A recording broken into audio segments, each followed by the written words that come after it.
രാജ്യാന്തര വിപണികളിലെ നഷ്ടം ചുവപ്പ് പടർത്തി. സെൻസെക്സും നിഫ്റ്റിയും ഇന്നത്തെ ഏറ്റവും കുറഞ്ഞ നിരക്കിൽ.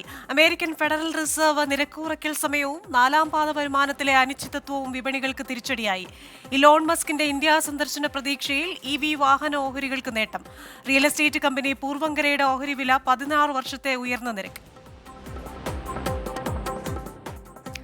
കത്തിക്കയറി സ്വർണ്ണവില. സംസ്ഥാനത്ത് പവൻവില ചരിത്രത്തിൽ ആദ്യമായി 53,000 കടന്നു. പവൻവിലയിൽ ഒറ്റയടിക്കുണ്ടായത് 800 രൂപയുടെ വർധന.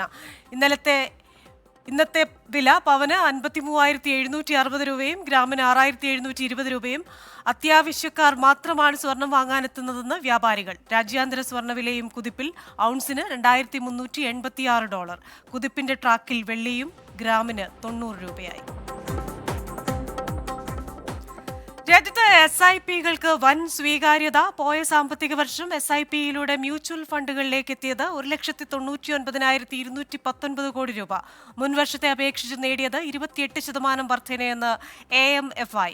മാർച്ച് 31-ലെ കണക്ക് പ്രകാരം രാജ്യത്തുള്ളത് 8.39 കോടി SIP അക്കൗണ്ടുകൾ. റോബോട്ടുകളുടെ വരവ് തൊഴിൽ നഷ്ടമുണ്ടാക്കില്ലെന്ന് ആമസോൺ എക്സിക്യൂട്ടീവ്. പുത്തൻ സാങ്കേതിക വിദ്യകളുടെ വരവോടെ യൂറോപ്പിലുടനീളം 50,000 തൊഴിലവസരങ്ങൾ സൃഷ്ടിക്കാനായെന്ന് അവകാശവാദം. AI അടക്കമുള്ള സാങ്കേതിക വിദ്യകൾ പുതിയ തൊഴിലവസരങ്ങൾ സൃഷ്ടിക്കാൻ സഹായിക്കുമെന്ന് ലാറോവർ. കഴിഞ്ഞ വ്യാപാര ദിവസങ്ങളിലൊക്കെ വിപണി ഒരു ഉണർവിലായിരുന്നു. റെക്കോർഡ് കുതിക്കുന്ന കാഴ്ച നമ്മൾ കണ്ടു. 75,000 എന്ന പോയിന്റ് സെൻസെക്സ് കടക്കുന്നു. നിഫ്റ്റി 22,700 എന്ന പോയിന്റിലൊക്കെ എത്തിച്ചേരുന്നു. പക്ഷെ അതിനുശേഷം ഇന്നലെ വന്ന ചില രാജ്യാന്തര സൂചകങ്ങൾ തിരിച്ചടിയായതോടുകൂടി ഇന്ന് വിപണി ഒരു ചുവപ്പിലാണ്. ഇന്നത്തെ ഏറ്റവും കുറഞ്ഞ നിലവാരത്തിലാണ് ഇന്ന് സെൻസെക്സും നിഫ്റ്റിയും വ്യാപാരം നടത്തുന്നത്. ദേശീയ ഓഹരി വിപണി 194 പോയിന്റ് താഴ്ന്ന് 22,559 വ്യാപാരം നടക്കുന്നത്. ബാങ്ക്, ധനകാര്യ ഓഹരികളെല്ലാം ഇടിവിലാണ്.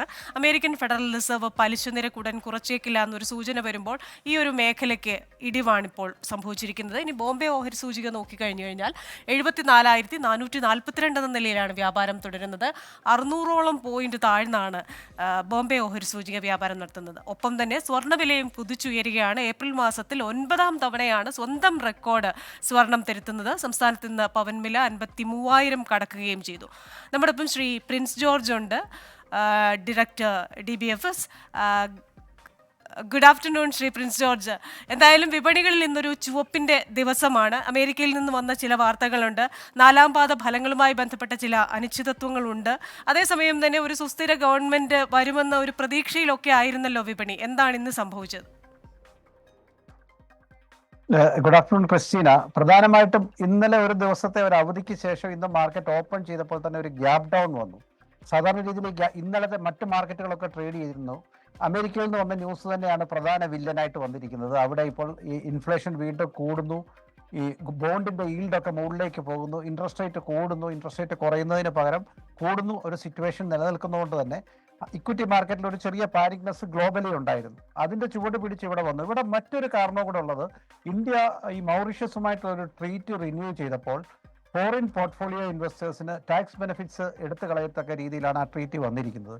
അതിന് ഒരു റെട്രോസ്പെക്റ്റീവ് എഫക്റ്റ് വരുമെന്നുള്ള ഒരു റൂമർ കൂടെ മാർക്കറ്റിലുള്ളതുകൊണ്ട് ഈ രണ്ട് നെഗറ്റീവ് ന്യൂസുകൾ ഉള്ളതുകൊണ്ടാണ് മാർക്കറ്റ് ഇന്ന് കുറച്ച് റിയാക്ട് ചെയ്തിരിക്കുന്നത്.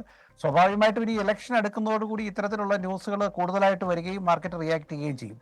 ഇനി പോസിറ്റീവ് സൈഡിൽ പറയുകയാണെങ്കിൽ രണ്ട് കാര്യങ്ങൾ ഇന്ന് നടക്കാനുണ്ട്. TCSന്റെ റിസൾട്ട് നമ്മൾ വെയിറ്റ് ചെയ്യുന്നുണ്ട്. ആ റിസൾട്ട് നല്ലതാണെങ്കിൽ ഈ നെഗറ്റീവ് സെന്റിമെന്റ് ഒരു പരിധി വരെ മറികടക്കാൻ സാധിക്കും. അതുപോലെ തന്നെ ഇലോൺ മസ്ക് ഇന്ത്യയിൽ ഒരു വലിയ പ്ലാൻ അനൗൺസ് ചെയ്യുകയും രണ്ട് കാര്യങ്ങളാണ്. ഒന്ന്, ഇലക്ട്രിക് വെഹിക്കിളിനെ സംബന്ധിച്ചും, രണ്ട്, സ്റ്റാർലിങ്ക് അതായത് സാറ്റലൈറ്റ് ബേസ്ഡ് ഇന്റർനെറ്റ് സർവീസ് കൊടുക്കുന്നതിനെ സംബന്ധിച്ചുള്ള ഒരു പ്ലാനൊക്കെ അനൗൺസ് ചെയ്യുകയാണെങ്കിൽ കുറച്ചൊക്കെ ഒരു കൂൾ ഓഫ് ഉണ്ടാകും. എന്തായാലും ഇക്വിറ്റി മാർക്കറ്റിലെ ഒരു റെക്കോർഡ് ലെവലിൽ നിന്ന് ഒരു പ്രോഫിറ്റ് ബുക്കിംഗ് തന്നെയാണ് ഇപ്പോൾ നടന്നുകൊണ്ടിരിക്കുന്നത്. ശരി, thank you Shri Prince George. Managing ഡയറക്ടറാണ് DBFSന്റെ ഇന്ന് വിപണി വിശകലനം ചെയ്തത്. മാർക്കറ്റ് വ്യൂ പൂർണ്ണമാവുകയാണ്. ഒരിടവേളയാണ്. ഇടവേളയ്ക്ക് ശേഷം ഗുഡ് ആഫ്റ്റർനൂൺ തുടരും.